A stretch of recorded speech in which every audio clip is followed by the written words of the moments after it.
Nanapua o Hawaii Tupa ama hope o ka aina Iki mai ka elele o ka loko I. Here's an interesting article, and people are going to say, how come you're talking about this religious stuff now? You talk about all kind of stuff, yeah? And this is what Hawaiian Potpourri is. It's a potpourri of different things. Okay, got it? All right. Now, here's a article about this military officer. I'm not picking on the military, as contrary to general opinion that I'm always having something negative to say about the military.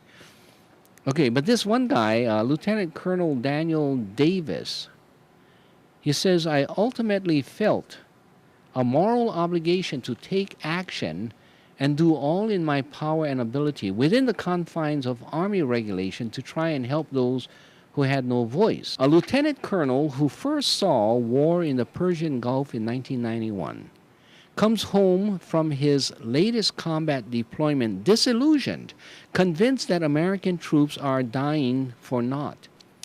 He buries himself in his notes over Christmas, reflecting on what he's seen and where his duty lies. He has a family and a career to think about, but he is seized with a conviction that he must speak out. He writes a lengthy article in a professional journal for military officers, calling out top leaders on what he perceives as their failures.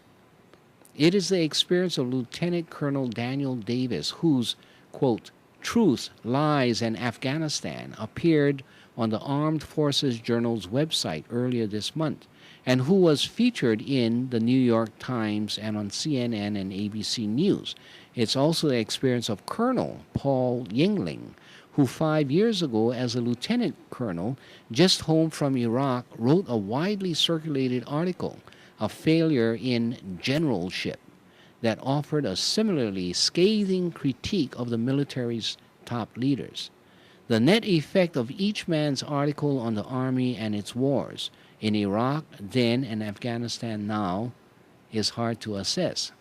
But it raises other important issues, how it affected each man's career and what it portends for other line officers who depend on the military for their livelihood, but who believe they are their leaders' failings, or they see their leaders' failings and want to speak up.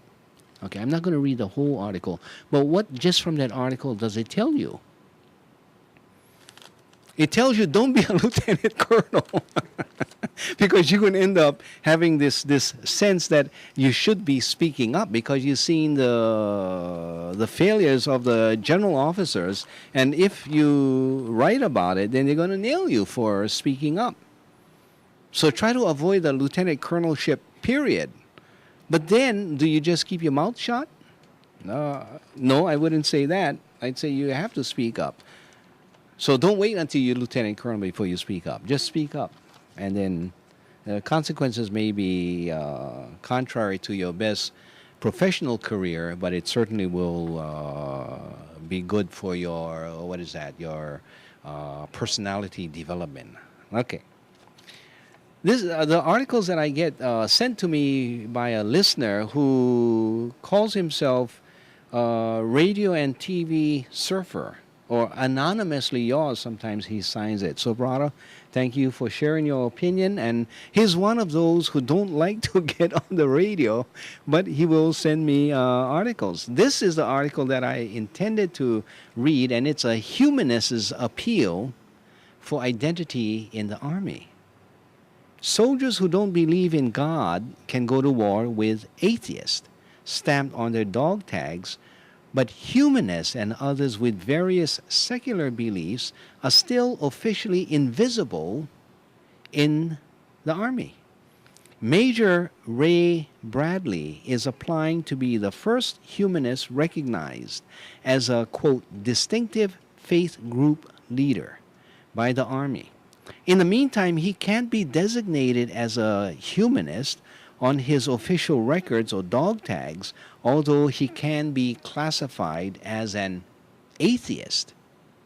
Is there a difference between an atheist and a humanist? Of course, it's a world of difference, but not to the Army. They're the same. Okay. The distinction may not seem like a large one to those unfamiliar with humanism, but the Fort Bragg's-based officer says it is the equivalent of being told that Christian is not an acceptable designation. Or, I'm sorry, told that Christian is an acceptable designation, but not Catholic. Okay, maybe I don't really understand that differentiation. Are Catholics Christians? I think so. I think so. But are Christians Catholics? Yes and no, depending if you're Catholic or not. But still a Christian. Okay. Humanism is a philosophy that guides a person, Bradley said. It's more than just a stamp of what you're not, which is an atheist. An atheist does not believe that there exists a God, I think. But not being an atheist, I better not say too much.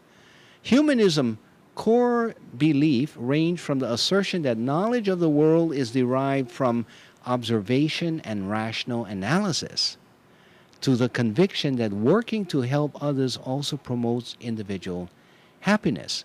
So it's sort of like if you humanists out there would be willing to at least hear my interpretation of it, what Plato said. Plato said you have to save the appearance. Okay? Okay. So you're asking, well, what the heck is that supposed to mean?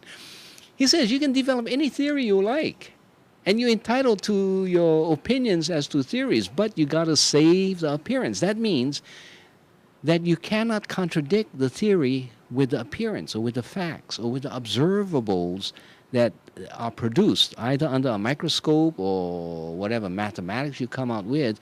You got to accord the theory to the observable facts. You got to save the appearance. You cannot do all kinds of stuff. It's very similar to what is it called? Global warming. I just heard a person say, and he was right on point.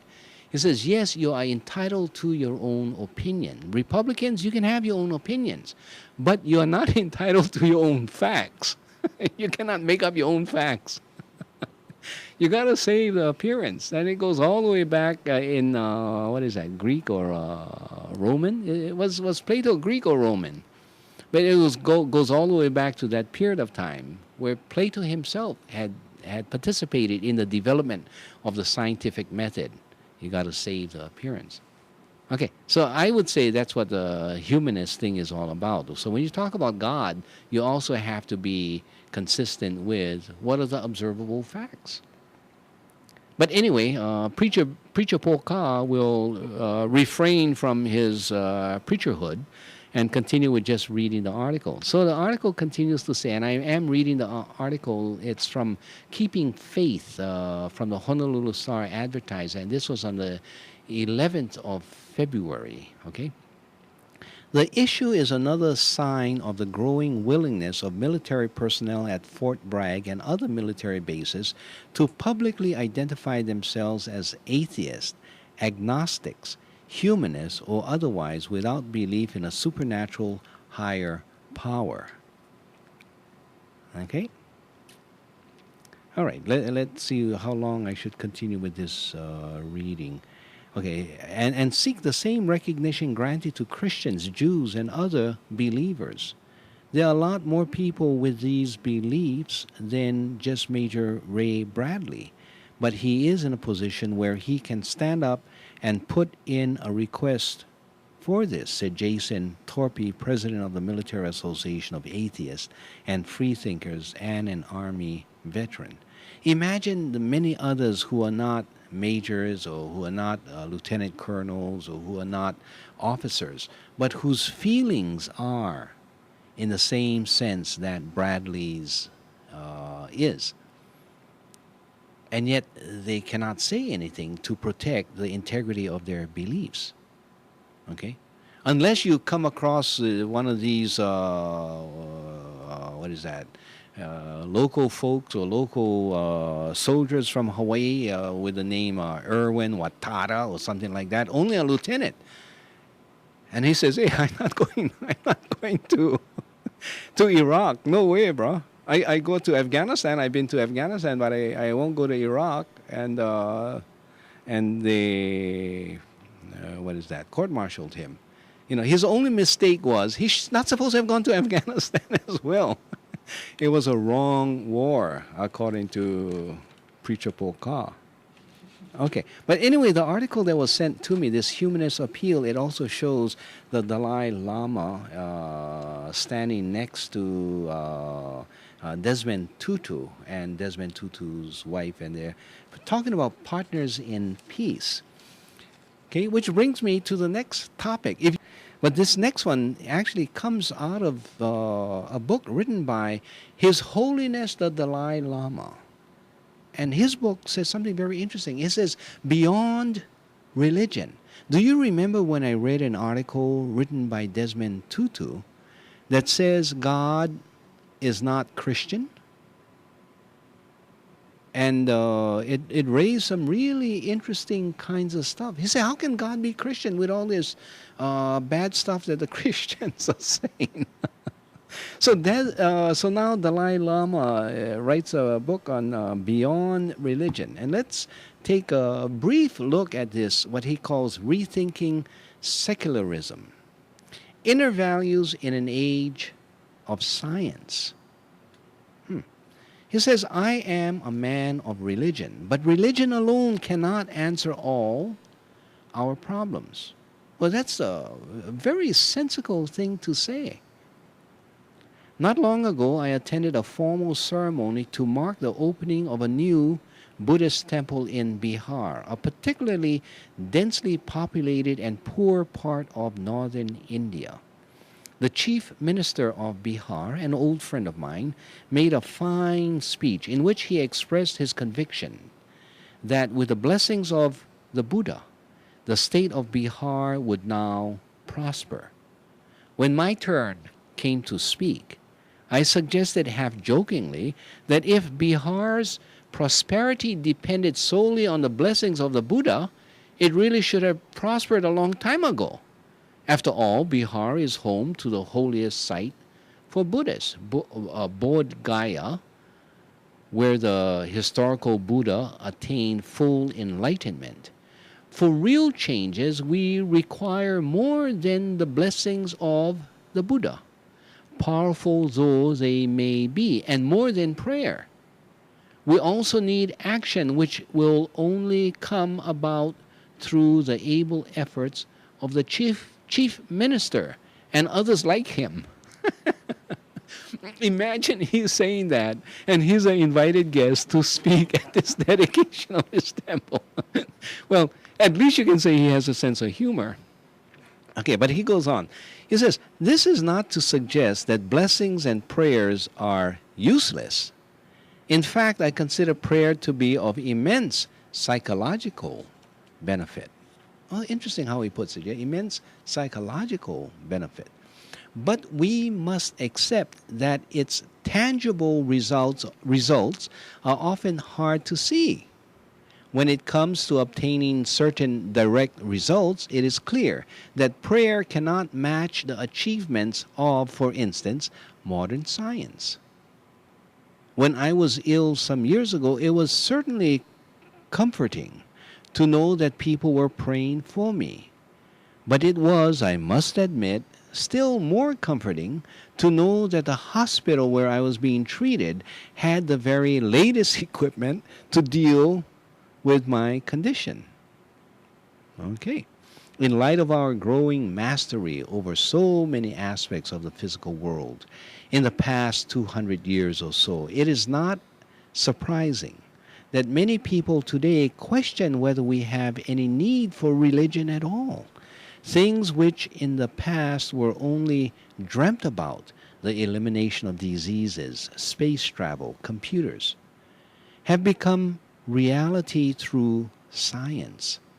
So it is not surprising that many have come to place all their hopes in science, and even to believe that happiness can be achieved by means of what material science can deliver. But while I can understand how science has undermined faith in some aspects of traditional religion, I see no reason why advances in science should have the same effect on the notion of inner or spiritual values. Indeed, the need for inner values is more pressing in this age of science than ever before. In the attempt to make a compelling case for inner values and ethical living, in an age of science, it would be ideal to make that case in wholly scientific terms.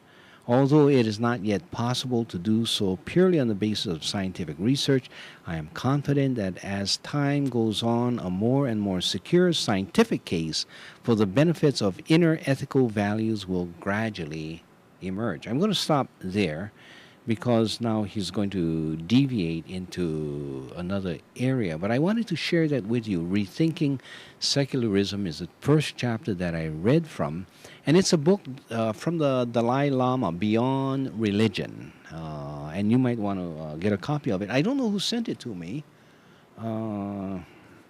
It's not a book that normally I would pick up and and part money with, but now having read the introduction, I would, I guess. Okay, why do I present that issue to you? Because I think he is talking about, in essence, the same issues that we tried to address back about 1988 or 89. I was doing some work in the international arena, and at that time, I gave and what we call an intervention to the United Nations Commission on Human Rights. And at that time, what they were talking about was science, technology, and human rights. And I remember an ethicist who was a nuclear biologist or something like that. But her specialty area was developing ethical principles and the study of ethical principles as it moves along with science and technology.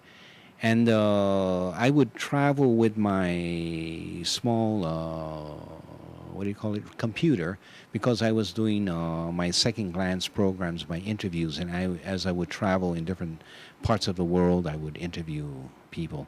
But the one note that she said was that science and technology is moving ahead so quickly that the ethical codes are not keeping up with it. And that's going to be dangerous until we develop greater ethical principles to accord with these scientific developments. So that was very curious. And yet when I talk with some others like Baha'i Faith, was that the Baha'i Faith? And others, they would say, no, we already developed the ethical development found in, and then they recite their particular religion. And yet we see how the world is going haywire with this very Christian nation in possession of a nuclear weapon. And it's like, who was that? Was it Plato again who said that a man carrying a hammer is looking out for a nail to hit on its head? Okay, anyway, my thought just went to another issue where I was arrested for hitting a person on the head with a hammer. But we won't get into that. Sticking with the subject, you have a nuclear weapon. So what do you do with it? You test it. You try it out, and they did. They didn't keep up. The ethical standards was not up to standard with development of science. Okay, getting back to, and I will get back to that earlier discussion. I will tell you about the presentation I made and how I tried to develop this question of science, technology, and in that case, not religion, but human rights, which in essence is the same development as the development of religion. So, I've been asked to give an intervention at the Human Rights Commission of the United Nations in Geneva, Switzerland. And so I sit there at the podium, and everyone is very quiet, listening to what I have to say. And what do I say? Okay, this is it. If I can remember as accurately as I did at that time. And this was back in about 1988. I said, imagine two dots on an endless sheet of paper. Immediately, the question comes to mind, well, how do you connect these two dots? And immediately, the answer for many of us is a straight line. You know, basic geometry tells you that a straight line is the most efficient, most effective way of moving from one dot to another dot. We all learned that, or most of us did. Okay. So that's it, a straight line. Somebody else comes in and says, well, can I have an opinion on this? Oh, of course you can.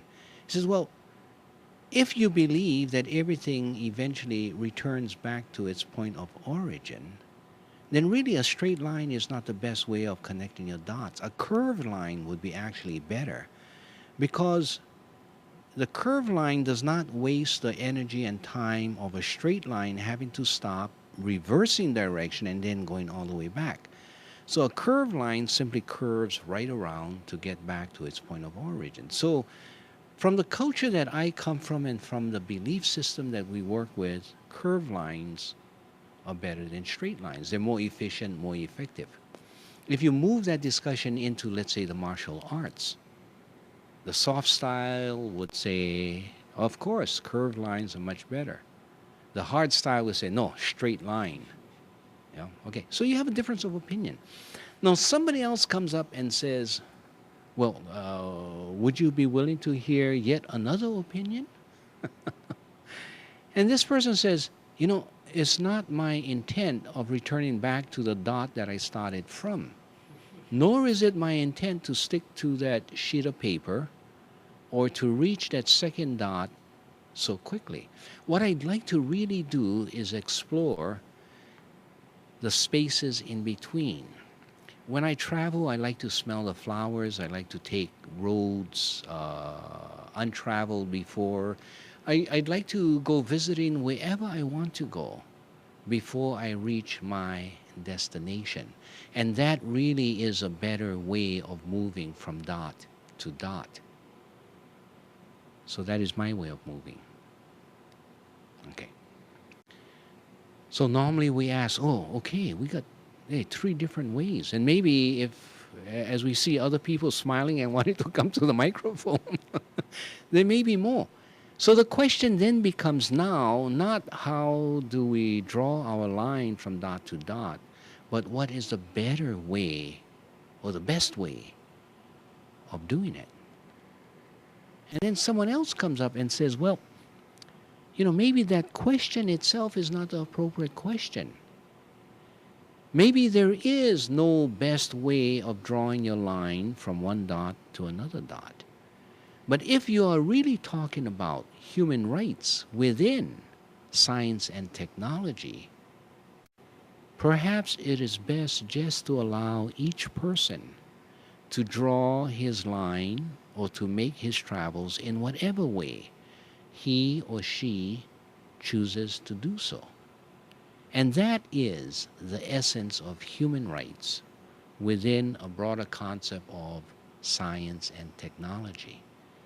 You cannot require that each person conforms to one or another method when they are following what some people would say different drummers or different religions or different ethics or whatever it is. So it was a very short presentation, and that would be my commentary to essentially what the Dalai Lama had been talking about, although he places it in terms of religion and science, and of course I added technology, that what we need to do is be softer in our approach and ask ourselves what the right question should be, if there is in fact a right question, but trying to be more conscious of the multiplicity of thoughts with regards to a simple matter of connecting two dots.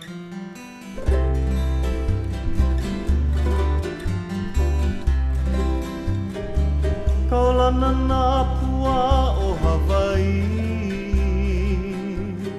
Tūpa'a mahope o ka aina Iki mai ka elele o ka loko ino Pala pala anunu me ka paka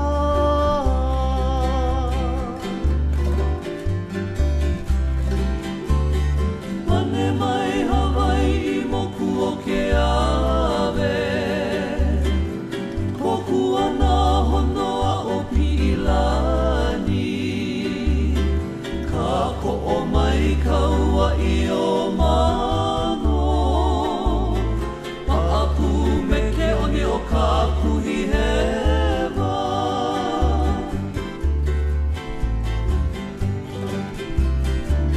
Aolea e kau i ka pulima Maluna o ka pepa o ka enemi Po o hui ai nā ku ai hewa I ka pono sivila